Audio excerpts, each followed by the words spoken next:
Hello friends, भाद्रपद मास की कथा का अध्याय। पराशर जी बोले, मैथिली व्यास जी के शिष्य जैमिनी ने जिस क्रम से सामवेद की शाखा का भाग किया था वह मैं पवित्र सुनाता हूँ। व्यास जी के शिष्य की जीवनी का पुत्र था और उसके पुत्र थे शुभकामनाएं। उन दोनों सामवेद पुत्र एक ही शाखा का अध्ययन किया था। उनके शिष्य शिव मंत्र के पुत्र सुकर्म ने अपने सामवेद की 1000 शाखाएं बताई थीं। उनके शिष्यों की 1000 शाखाएं थीं। इसी तरह से जिन अन्य ब्राह्मणों ने इतनी ही संहिताएं बनाईं, हिरण्यनभ से और ग्रहण की हुई सामवेद की 24 संहिताओं का अध्ययन किया। वेदी देवदास के शिष्य मेढ, महाबली, सौरभ तथा आरपीपीदा, पथ के बीज वाले गुप्ता आदि के और उनके 3 शिष्यों ने अपने शिष्यों के साथ वेद की शिक्षा ली।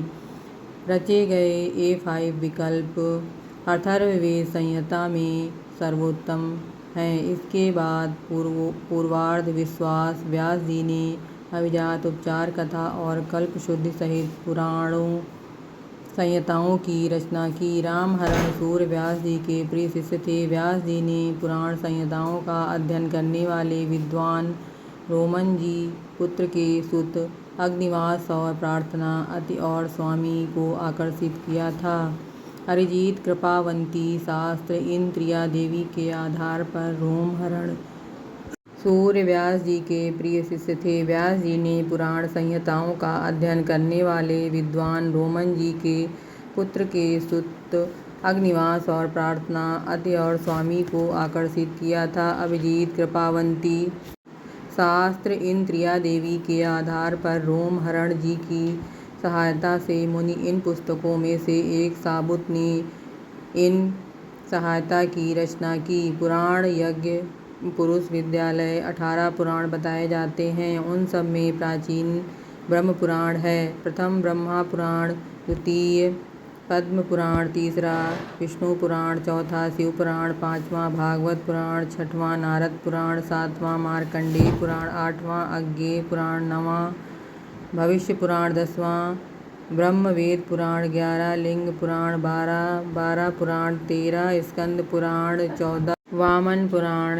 चंद्रमा कूर्म पुराण, 16वां मत्स्य पुराण, 17वां गरुड़ पुराण और 18वां ब्रह्म पुराण।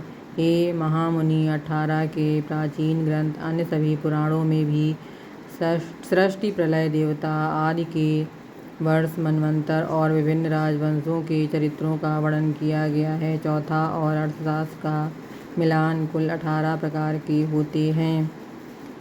हे ऋषि, तथा शाखा वृत्तांत के गुणों का भी वर्णन इस प्रकार किया गया था कि इस संपूर्ण उपदेश में एक समान शाखा वेद करते। श्री पराशर जी ने कहा, मैथिली व्यास जी के शिष्य जैमिनी ने सामवेद की शाखा का विभाजन किया था।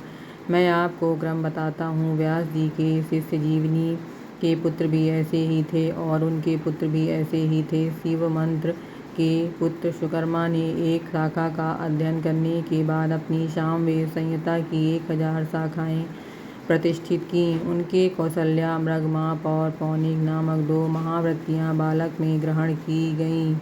अन्य ब्राह्मणों ने मृगमाप से उतनी ही संहिताएं ली और प्रचुर अनुष्ठान कहे और शिष्य ने सामवेद की 24 संहिताएं अपने गुरुओं को पढ़कर सुनाईं। फिर उन्होंने भी इस सामूहिक शाखाओं के माध्यम से खूब प्रचार किया।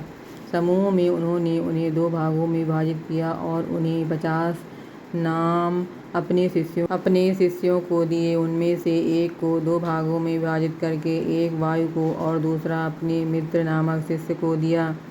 मोक्ष प्राप्ति हेतु प्रेम की संहिता पढ़कर उनके 5 मंडलों के नक्षत्र कल्प, वेद काल, संहिता काल, अंगिरस काल और शांति कल्प उनकी रचित 5 विकल्प अथर्ववेद संहिता में सर्वश्रेष्ठ हैं। इसके बाद अभिज्ञान, उपचार, कथा और कल्पशुद्धि सहित पुराण संहिता की रचना की। रामहरण सूर्य व्यास जी के प्रिय शिष्य थे। व्यास जी ने उन्हें पुराण संहिता का अध्ययन कराया। नाम निकाले गए अरिजीत, सरिता, भाग्यवंती, साहित्य इन तीनों सेनाओं के आधार पर रोमहरण जी की सहायता की गई है। मुनि सबूत इन 4 संहिताओं से मैंने यह विष्णु सहायता बनाई है। प्रथम ब्रह्मा पुराण, दूसरी पद्म पुराण, तृतीय विष्णु पुराण, चतुर्थ शिव पुराण, पांचवां भागवत पुराण, छठवां नारद पुराण, सातवां मार्कंडेय पुराण, आठवां आग्नेय पुराण, नौवां भविष्य पुराण, 10वां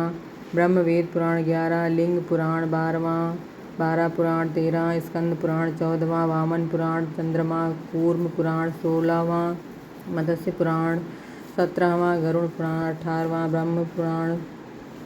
इन सभी में सृष्टि, प्रलय आदि के देवताओं को वर्ष, मनवंतर और विभिन्न राजवंशों के चरित्र के रूप में वर्णित किया गया है। मैं और आपको एवी प्रदीप पुराण बता रहा हूँ। हाँ, यह पद्म पुराण के अंदर किया गया विष्णु महापुराण है। यह मैथिली है। इसमें सत्य, प्रतिवर्ष, वर्ष और मानव स्थानांतरण आदि का वर्णन है और सर्वत्र भगवान श्री हरि विष्णु जी की कथा का वर्णन है। इसमें 14 विद्यार्थी, राजमार्ग, दंत, 4 वेद, सीमा, कन्या पुराण और धर्मशास्त्र हैं। इनमें आयुर्वेद, धनुर्वेद और गंधर्व, इन 3 और चतुर्थ तथा अर्थशास्त्र को जोड़ने पर कुल 18 वेद बनते हैं। ऋषि 3 प्रकार के होते हैं, ब्रह्मा ऋषि, देव ऋषि और इसी प्रकार मैंने आपसे वेदों को सीखा है। वेदों की शाखा, उनके रचयिता और शाखा चक्र के कारणों का भी वर्णन किया गया है। इस प्रकार वेद संपूर्ण आमंत्रण में एक ही शाखा करते हैं।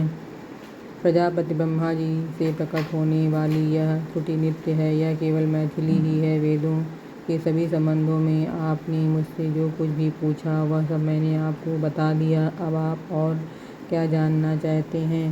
5वां अध्याय समाप्त।